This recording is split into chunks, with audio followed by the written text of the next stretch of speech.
Hi guys, कैसे आप सब। और चलिए देखते हैं क्या क्या इम्पोर्टेंट न्यूज़ है हमारे लिए आज द हिंदू में। तो जो पहला ही हमारा न्यूज़ है वो कि चाइना की जो युआन वांग 5 करके जो शिप थी, वो श्रीलंका के हम्बनतोता पोर्ट पे पहुंच चुकी है। ठीक है। तो हमारे लिए इम्पोर्टेंट यहाँ पे ये हो जाता है कि युआन वांग 5 क्या है, और डिटेल में चलिए देखते हैं। बेसिकली ये इंटरनेशनल रिलेशन के अंदर फॉल करता है ये टॉपिक। तो देखते हैं कि युआन वांग 5 क्या है। तो yuan Wang 5 is a third generation scientific research ship है, जो कि युआन वांग सीरीज में आती है, और इसको बनाया किसने, वो चाइना ने। ठीक है। ये सारे इंपॉर्टेंट फैक्ट्स है जो कि प्रीलिम्स पॉइंट ऑफ व्यू से काफी इंपॉर्टेंट है, तो आप याद रखिएगा इनको।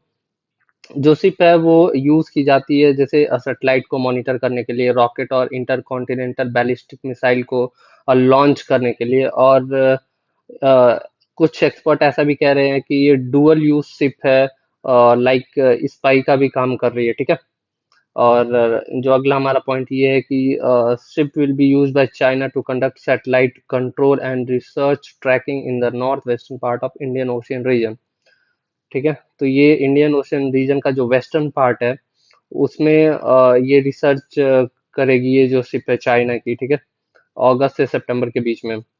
तो ये सारे फैक्ट्स एंड फिगर हैं। युवांग वांग 5 जो शिप है अभी रिसेंटली पहुंची है श्रीलंका के हम्बनतोटा पोर्ट पे। इसको लेके चाइना, सॉरी, इंडिया ने प्रॉब्लम्स खड़ी की, और ऑब्जेक्ट किया इंडिया ने कि ये सही नहीं है। ठीक है।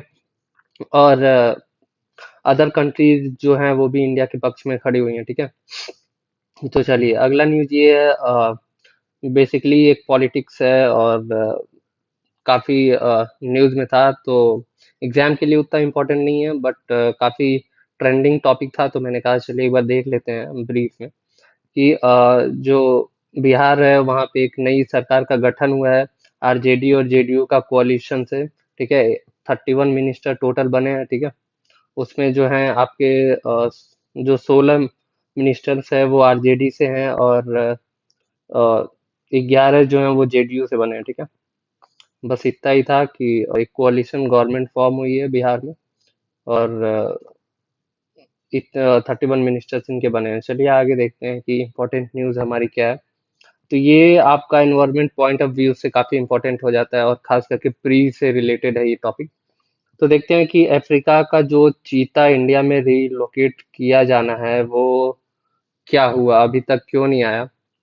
तो बेसिकली ये बताया जा रहा है कि जो अफ्रीकन चीता इंडिया में रिलोकेट होने वाला था एमपी के कूनो पलपुर नेशनल पार्क में, वो अभी नहीं आ पाया है।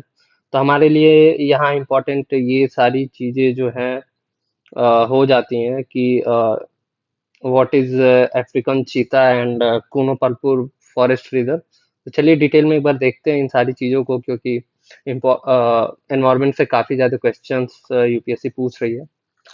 तो जो पहला ही है इम्पोर्टेंट पॉइंट कि चीता जो है इसको एसिनो एक्स जुबाटस के नाम से भी जाने जाते हैं, ये एक साइंटिफिक नाम है इसका।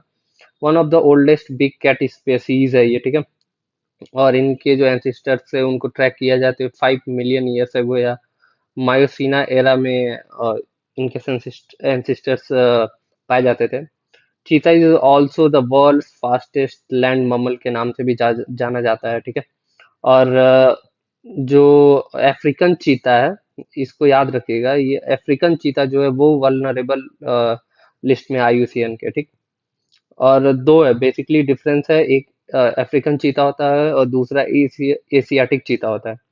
तो एशिया में जो चीता हैं वो बेसिकली एक्सटिंक्ट हो चुके हैं। 1948 में लास्ट देखा गया था, 52 में ऑफिशियली अनाउंस कर दिया गया था कि एशिया में चीता एक्सटिंक्ट हो गए हैं। बट अफ्रीका में अभी भी पाए जाते हैं, इसलिए अफ्रीका से इंडिया में इसको रीलोकेट किया जा रहा है। ठीक। तो अफ्रीका के जो चीता हैं वो अभी वल्नरेबल लिस्ट में है। इंडिया के जो चीता हैं, सॉरी, जो एशिया के चीता हैं वो क्रिटिकल इंडेंजर्ड लिस्ट में है, ये आप याद रखिएगा। ठीक। वही चीज यहाँ पे बताया गया कि लास्ट जो स्पॉट किया गया था वो छत्तीसगढ़ 1947 में देखा गया था। ठीक है। Cheetah is the fastest land mammal animal, ये ऑलरेडी मैं बता चुका हूँ, और एक्सटिंक्ट हुआ था 1952 में, ये भी पॉइंट डिस्कस हो चुका है। तो ये बताया जा रहा है कि अगर हम देखें तो ईरान ईरान में अभी कुछ हैं जो सरवाइव कर रहे हैं। ठीक। आगे हमारे लिए इम्पोर्टेंट ये हो जाता है कि what is Kuno national park. ठीक। यूपीएससी ऑलरेडी क्वेश्चन पूछ चुकी है इन टॉपिक से, और इसीलिए हम इनको डिस्कस कर रहे हैं डिटेल में। रिसेंटली स्टेट गवर्नमेंट जो है मध्य प्रदेश की, वो कूनो फॉरेस्ट रिजर्व को as a Kuno national park का डेजिग्नेशन दी है। ठीक है, तो रिसेंटली ये फॉरेस्ट रिजर्व से कूनो नेशनल पार्क बन गया, ये याद रखिएगा। ठीक है, it is a homeland of second Asiatic lion. ठीक है, ये सेकेंड एशियाटिक लायन का होमलैंड बनने जा रहा है। ये दोनों पॉइंट काफी इंपॉर्टेंट है, आप नोट डाउन प्लीज कर दीजिएगा। मैं इसके जो पीडीएफ है उसको भी जो टेलीग्राम चैनल है यूपीएससी वर्ल्ड के नाम से, मैं डिस्क्रिप्शन में लिंक दे दूंगा, वहां से आप जाके वहां पे ज्वाइन कर सकते हैं। वहां पे मैं इसके पीडीएफ पूरे प्रोवाइड करूंगा। ठीक है, तो एक डिटेल अगर देखें कूनो नेशनल पार्क के बारे में क्या क्या इंपॉर्टेंट है, तो ये एरिया तो इम्पोर्टेंट नहीं है। ठीक है, आप इसको जो हाईलाइट किया हूँ सिर्फ वही इंपॉर्टेंट है। तो जो कूनो नेशनल पार्क है वो शिवपुर डिस्ट्रिक्ट में है, एमपी के। मैं यहाँ पे डिस्ट्रिक्ट इसलिए बता रहा हूँ क्योंकि यूपीएससी जो रिसेंटली क्वेश्चन पूछ रही है, वहाँ पे पूछ दे रही है कि दो डिस्ट्रिक्ट में स्प्रेड है या वन डिस्ट्रिक्ट में है, तो ये एक बहुत ज़्यादा कंफ्यूजन क्रिएट कर देता है ड्यूरिंग द एग्जाम टाइम। तो इसलिए आप ये नोट डाउन करेंगे कि शिवपुर डिस्ट्रिक्ट में है, एमपी के। ठीक है, कूनो रिवर है वो, इसको जो कि चंबल रिवर की एक ट्रिब्यूटरी है, वो जो कूनो नेशनल पार्क है उसको बीच से बाइसेक्ट करती है या फिर डिवाइड करती है। ठीक है, Kuno park is known for the leopard, jackal and chinkara, ये जो एनिमल्स हैं यहाँ पे पाए जाते हैं। ठीक है, चीता which once roamed in the northern plain of India become extinct in India in 1948, but officially declare किया गया था कि 1952 में। ठीक। तो यहाँ पे री इंट्रोडक्शन का भी प्रोग्राम जो है वो चल रहा है। ये ऑलरेडी हम डिस्कस कर चुके हैं कि साउथ अफ्रीका से चीता को लाया जा रहा है एमपी में। Kuno has the potential to carry population of all four big cats, means जो चार तरीके की बेसिकली कैट्स की फैमिली है, जो चार बिग कैट्स हैं, ये चारों एमपी के कूनो परपुर टाइगर रिजर्व में रह सकते हैं, जैसे कि टाइगर हुआ, लेपर्ड हुआ, एशियाटिक लायन हो गया, एंड ऑल्सो द चीता। ये चारों को एग्जिस्ट करते हैं यहाँ पे। ठीक है, और जो लास्ट पॉइंट है कि leopard and striped hyena are the only large carnivorous within the Kuno national park. ठीक है, कूनो नेशनल पार्क में अगर अभी के टाइम देखा जाए तो जो लेपर्ड और स्ट्रिप्ड हाइना है वही बड़े कार्निवर्स हैं वहाँ पे। ठीक, एक बार देख लेते हैं कि बेसिकली लोकेशन कहाँ है कूनो पल्पुर नेशनल पार्क का। तो ये एमपी का पूरा मैप है। ठीक, और ये एमपी का पूरा मैप है, और यहाँ पे कौन कौन से नेशनल पार्क है ये भी हम देख लेंगे, और कौन कौन सी हिल्स हैं। यूपीएससी हर साल एक से दो क्वेश्चंस नेशनल पार्क से रिलेटेड पूछ लेती है, और स्टेट और नेशनल पार्क को मैच द फॉलोइंग कराती है। तो जो कूनो नेशनल पार्क है ये नॉर्दर्न साइड में है। आप और यूपीएससी ऐसे भी क्वेश्चन पूछती है कि कुछ नेशनल पार्क को दे देती है और नॉर्थ से साउथ से अरेंज करने को बोल देती है। तो आप ध्यान से इनको देखते चलिए। कुनो नेशनल पार्क, उसके नीचे माधव नेशनल पार्क, उसके नीचे है पन्ना नेशनल पार्क, उसके नीचे आते हैं तो बांधवगढ़ नेशनल पार्क आता है, साइड में आपको संजय नेशनल पार्क मिल जाएगा। ठीक है, उसके नीचे फॉसिल नेशनल पार्क मिल जाएगा। ठीक है, ये सारे नेशनल पार्क इधर हैं। साइड में एक वन विहार नेशनल पार्क है। तो ये देखिए एक नॉर्थ से साउथ की तरफ इनका वो जो हो रहा है, एक फॉर्मेशन हो रहा है, एक सीक्वेंस बन रहा है। तो कूनो, फिर माधव, फिर पन्ना, फिर बांधवगढ़, फिर फॉसिल नेशनल पार्क, ये आप एक चाहें तो सीक्वेंस में याद कर सकते हैं। ठीक है, कुछ हिल्स वगैरह हैं यहाँ पे, जैसे अरावली रेंज है, विंध्या, नीचे सतपुरा है, पिपला हिल्स है, गाविलगढ़ हिल्स है, सतपुरा रेंज है। ठीक है, और एक महादेव हिल्स, मैकाल हिल्स, ये सारी हिल्स भी हैं जो कि एमपी में है। तो चलिए आप इनको याद रखिएगा। शिमोगा में जो डिस्ट्रेस हुआ था वो अभी भी कंटिन्यू है। ठीक है, तो बेसिकली हमें ये इम्पोर्टेंट नहीं है कि क्यों डिस्ट्रेस हुआ था और किस टॉपिक पे हुआ था, वो हमारे लिए इम्पोर्टेंट हो जाता है। तो जो वीर सावरकर साहब हैं हमारे, ये एक बहुत बड़े इंडियन रिवोल्यूशनरी थे, तो इनके ऊपर डिबेट हुआ है, और जिसकी वजह से काफी दो पार्टी के बीच में राइट्स हो गए हैं। तो ये जो टॉपिक है हम अपने ऑलरेडी न्यूज़पेपर में डिस्कस कर चुके हैं काफ़ी डिटेल में, और हिस्ट्री के पॉइंट ऑफ व्यू से काफ़ी इंपॉर्टेंट हो जाता है ये टॉपिक। बेसिकली अगर बात करें तो प्री पॉइंट ऑफ व्यू से, ठीक। तो आप जाके उस वीडियो को देख सकते हैं, और वहाँ पे मैंने डिटेल में इनके बारे में बताया, ठीक है। चलिए आगे बढ़ते हैं और देखते हैं कि चाइल्ड मोर्टिलिटी जो है वो डिप की है 35 पर 1000 बर्थ पे, ऐसा हमारा हेल्थ मिनिस्ट्री या फिर गवर्नमेंट कह रही है। तो चलिए एक बार डिटेल में डिस्कस करते हैं। ये सारा मैंने लगा रखा है, गवर्नमेंट ने बताया किस ईयर में कितना हमने डिप किया। तो अभी फिलहाल जो है वो 35 पर 1000 है, जो मोर्टिलिटी रेट है, ठीक। और साथ में गवर्नमेंट ने एक ऐप लॉन्च किया, पालन 1000 के नाम से। ये एक नेशनल कैंपेन और पेरेंटिंग ऐप है, ठीक है। तो बेसिकली ये वनडे एग्जाम के लिए काफ़ी इंपॉर्टेंट हो जाता है। पालन 1000 क्या है, ऐसा एग्जाम पूछ लेगा तो आप बता देंगे कि ये एक पेरेंटिंग ऐप है, ठीक है। तो चलिए एक बार देखते हैं कि गवर्नमेंट ने कैसे जो चाइल्ड मोर्टिलिटी रेट है उसको डिक्रीज किया है, क्या क्या स्कीम्स गवर्नमेंट ने चलाए हैं। तो पहला जो हमारा पॉइंट होगा वो कि स्कीम्स अगर देखें तो जननी सुरक्षा योजना, ठीक है, और जननी शिशु सुरक्षा कार्यक्रम, ठीक। और अगला जो है प्रधानमंत्री मातृ वंदना योजना। ये सारे जो गवर्नमेंट की स्कीम्स है जिसके तहत गवर्नमेंट सक्षम हो पाई है कि जो इन्फेंट मोर्टलिटी रेट है उसको कम किया जाए, ठीक है। ये सारी चीज यहाँ पे मेंशन है। अगला हम देखें कि और क्या गवर्नमेंट के स्कीम्स थे। तो न्यू बॉर्न एक्शन प्लान, जो India new born action plan ने गवर्नमेंट लॉन्च की थी 2014 में, जिसकी वजह से इनका गोल ये था कि जो मोर्टिलिटी रेट है वो सिंगल डिजिट में किया जाए, ठीक है। And single digit still birth rate by 2030, ठीक। जो अगला इनका प्लान था वो माँ के नाम से जो स्कीम थी, माँ एक स्कीम थी, उसकी फुल फॉर्म है मदर्स एब्सोल्यूट अफेक्शन प्रोग्राम, जो कि 2016 में गवर्नमेंट ने लॉन्च किया था to improve the breast feeding feeding practices. Basically India या और कंट्रीज में प्रॉब्लम्स हो रही हैं कि ब्रेस्ट फीडिंग की वजह से इनफैक्ट मोर्टिलिटी डेथ काफ़ी ज़्यादा हो जाती है। तो उसको इम्प्रूव करने के लिए गवर्नमेंट ने नए नए स्कीम्स वगैरह लाए थे और इंसेंटिव्स प्रोग्राम लाए थे, ठीक है। तो इन्होंने मैंडेटरी किया कि 6 मंथ तक के कम्प्लीमेंट्री होगा, या फिर आपको बेस्ट फीडिंग कराना है इन स्पाइट ऑफ कि ऑफ आप जो आर्टिफिशियल मिल्क वगैरह का यूज़ करा रहे हैं वो काफ़ी चाइल्ड के हेल्थ के लिए नुकसानदायक है, ठीक है।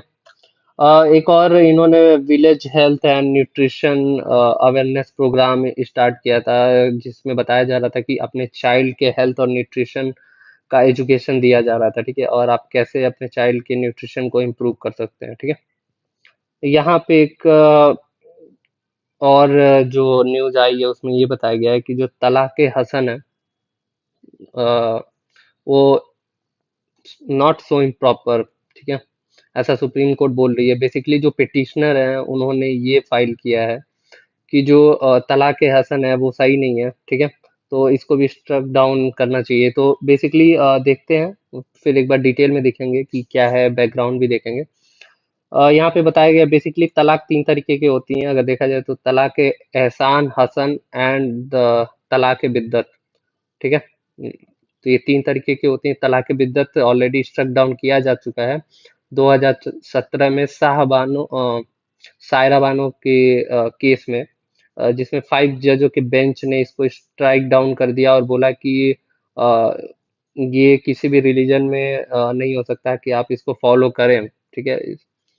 तो आगे बढ़ते हैं। अभी रिसेंटली न्यूज में क्या है, तलाक हसन जो एक फॉर्म का डाइवोर्स है, जिसमें मुस्लिम मैन डाइवोर्स देता है अपनी बीवी को by pronouncing talaq once every month over 3 month period. मतलब हर एक मंथ में एक बार वो तलाक बोलेगा और कंटिन्यूसली 3 मंथ तक उसको तलाक तलाक तलाक 3 महीने बोलेगा, जिससे उसका तलाक हो जाएगा। उसको कहते हैं तलाक ए हसन, ठीक है। इसको चैलेंज किया एक पिटिशनर ने, और उन्होंने बहुत सारी अपने तरफ से जो बातें कही हैं वो ये हैं कि the petitioner argue that the talaq e hasan and other forms of unilateral extrajudicial talaq is an evil like सती। उन्होंने सीधे कंपेयर किया है कि जो सती एज अ सोशल इविल था हिंदुज्म में, उसी की तरह तलाक ए हसन भी है, ठीक है। आगे चलिए देखते हैं। तो उन्होंने ये बताया कि जो तलाक हसन है वो इर्रेशनल है, कॉन्ट्ररी है टू आर्टिकल 14, 15, 21 एंड 25। ठीक है, इन सारे जो आर्टिकल कॉन्स्टिट्यूशन में है, इन सारे आर्टिकल्स को ये फुलफिल नहीं करता है और अगेंस्ट है। तो ये सारी बातें जो पेटिशनर है उन्होंने बताई हैं। और आगे उन्होंने ये भी बोला है कि there should be gender neutral, religion neutral and uniform grounds of divorce and uniform procedure of divorce for all citizens। ये बातें तो सही है, इन्होंने बोला है अकॉर्डिंग टू द कॉन्स्टिट्यूशन ये सारी चीजें होनी चाहिए। और कॉन्स्टिट्यूशन में मेंशन भी आप देख सकते हैं कि आर्टिकल 14, 15, 21 एंड 25 जो कहता है कि right to equality, right to freedom of speech and right to life, right to freedom of religion, ये सारी चीजों का बात कॉन्स्टिट्यूशन कहता है। और हर एक नागरिक को, every citizen have the same right. ठीक है, तो वे फॉरवर्ड में अगर हम देखें तो अगर इसको रिजॉल्व करना है तो जो यूनिफॉर्म सिविल कोड होगा is the best way to resolve this type of cases. तो हमें यूनिफॉर्म सिविल कोड को जल्द से जल्द लाना चाहिए। ठीक है, अगला हमारा केस है कि जो होलसेल इन्फ्लेशन है वो स्लो डाउन हुआ है 13.9%। तो हमारे लिए इम्पोर्टेंट ये हो जाता है what is wholesale inflation, economic point of view से काफ़ी इंपॉर्टेंट हो जाता है। और यूपीएससी यहाँ से क्वेश्चन पूछती आ रही है, यूपीएससी का फेवरेट टॉपिक है कह सकते हैं एक तरीके से। तो सीपीआई तो हम ऑलरेडी डिस्कस कर चुके हैं, बट यहाँ पे एक बार और मैंने आपके लिए अटैच किया है डब्ल्यूपीआई एंड सीपीआई, एक कंपैरिजन होगा तो अच्छे से समझ में आएगा। तो चलिए देखते हैं what is CPI and what is WPI. तो एवरेज अमाउंट, जो एवरेज अगर हम कमोडिटी का होलसेल लेवल पे इन्फ्लेशन जानना चाहते हैं किसी गुड्स का, तो हम डब्ल्यूपीआई से उसको मेजर करते हैं। अगर रिटेल लेवल पे हमें इन्फ्लेशन जानना है गुड्स एंड सर्विसेज का, तो वो हम सीपीआई मेजर करते हैं। ठीक है, रिपोर्ट जो पब्लिश करता है वो ministry of commerce and industry करता है डब्ल्यूपीआई का। सीपीआई का जो रिपोर्ट पब्लिश करता है वो ministry of statics and programme implementation and labour bureau करता है। ये सारे इंपॉर्टेंट पॉइंट्स हैं, आप प्लीज नोट डाउन करिएगा। कमोडिटीज जो होती हैं कौन कौन सी कवर होती हैं, तो डब्ल्यूपीआई में सिर्फ गुड्स को मेजर किया जाता है, इंपॉर्टेंट पॉइंट है। और सीपीआई में जो होता है गुड्स एंड सर्विसेज दोनों को मेजर किया जाता है। इन्फ्लेशन मेजरमेंट जो किया जाता है फर्स्ट स्टेज ऑफ ट्रांजैक्शन किया जाता है डब्ल्यूपीआई में, एंड इन सीपीआई जो फाइनल स्टेज या फिर लास्ट स्टेज होता है वहां पे जो ट्रांजैक्शन होता है वहां पे सीपीआई, क्योंकि ये रिटेल लेवल पे होता है ना, तो पॉइंट ऑफ जहाँ सेल होता है वहां से सीपीआई मेजर करते हैं।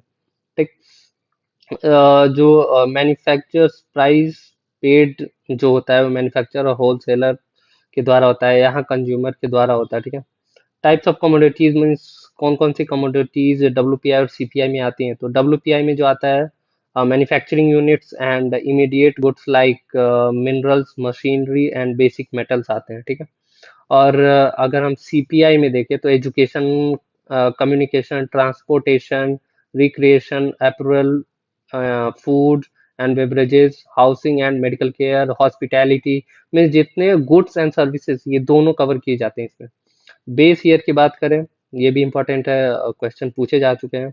तो डब्ल्यूपीआई का जो बेस ईयर है 2011-12 है, और सीपीआई का जो बेस ईयर है वो 2012 है। ठीक है, तो आप इन सबको याद रखिएगा, काफी इंपॉर्टेंट हो जाते हैं। चलिए डब्ल्यूपीआई को एक बार डिटेल में और थोड़ा सा देखते हैं। तो WPI is also use as a GDP deflator. ठीक, तो जीडीपी डिफ्लेक्टर के भी तरीके से यूज करते हैं, और हाईएस्ट यूज होता है इसको होलसेल में अगर इन्फ्लेशन देखना है तो इंडिया में। अ, एक और एक्स्ट्रा इन्फॉर्मेशन मैंने अटैच कर रखा है कि हाईएस्ट जो इन्फ्लेशन इंडिया में था वो 38% था इन सितंबर 1974, और जो लोएस्ट इन्फ्लेशन अगर देखें तो 11.31% इन मई 1976 में था। तो हाईएस्ट और लोएस्ट दोनों इन्फ्लेशन मैंने लगा रखा है, तो आप देख लीजिएगा। और जो हमारा अगला टॉपिक है ये काफ़ी इंटरेस्टिंग है, और ये भी एनवायरनमेंट से रिलेटेड है। तो बेसिकली हमारे जो प्राइम मिनिस्टर हैं उन्होंने अपने इंडिपेंडेंस डे के जो भाषण था उसमें बताया है कि जो हमारा देश है वो किस तरीके से तरक्की कर रहा है, और किस किस सेक्टर में तरक्की कर रहा है। ठीक है, उन्हीं चीज़ों को यहाँ जानेंगे। बेसिकली यहाँ बात किया गया है कि एथनॉल ब्लेंडिंग के बारे में। ठीक है, तो चलिए जानते हैं कि व्हाट इज एथेनॉल ब्लेंडिंग, और ये कैसे हेल्पफुल है अ, हमारे लिए और हमारी गवर्नमेंट के लिए और हमारे एनवायरनमेंट के लिए। सबसे ज़्यादा इम्पोर्टेंट है कि ये कैसे प्रॉफिटेबल है हमारे एनवायरनमेंट के लिए। ठीक, तो चलिए एक बार देखते हैं डिटेल में।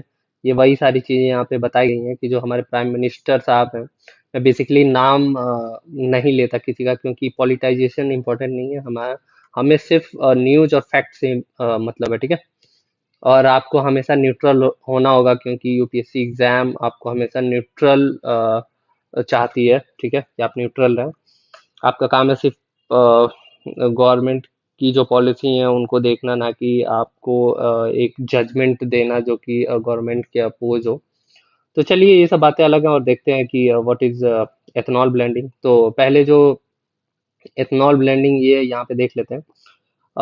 Blending ethanol with petrol or burn less fossil fuel while running vehicles is called ethanol blending.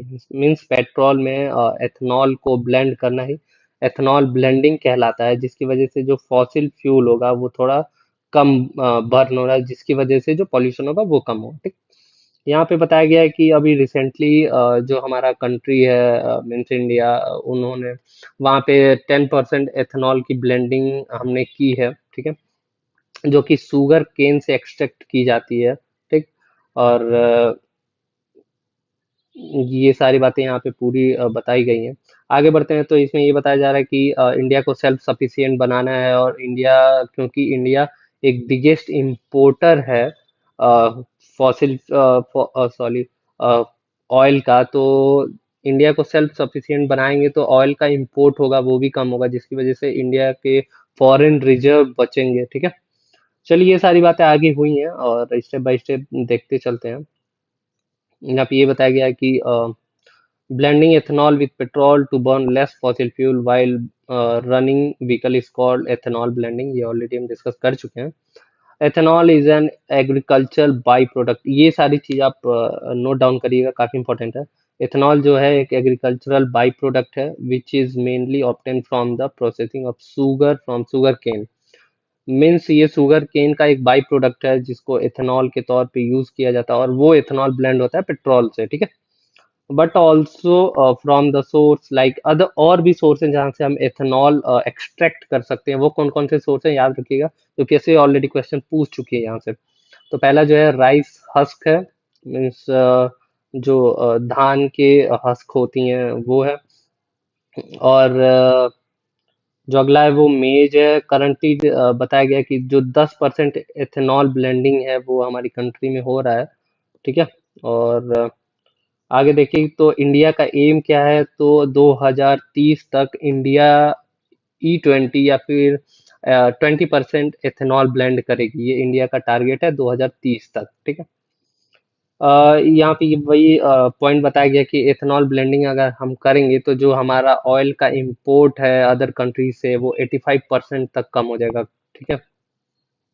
Secondly, more ethanol output would help increase farmers income. Means ये एथेनॉल ब्लेंडिंग के लिए हम जो बाई प्रोडक्ट है वो farmer से खरीदेंगे जो कि शुगर केन से निकलता है, तो जिसकी वजह से जो फार्मर्स हैं उनको भी काफी ज्यादा प्रॉफिट होगा, ठीक है। चलिए आगे चलते हैं। यही सारी चीजें बताई गई है कि इंडिया कितना इंपोर्ट करता है पेट्रोलियम का, लगभग 185 मिलियन टन का, जो कि टोटल हुआ $55 बिलियन का।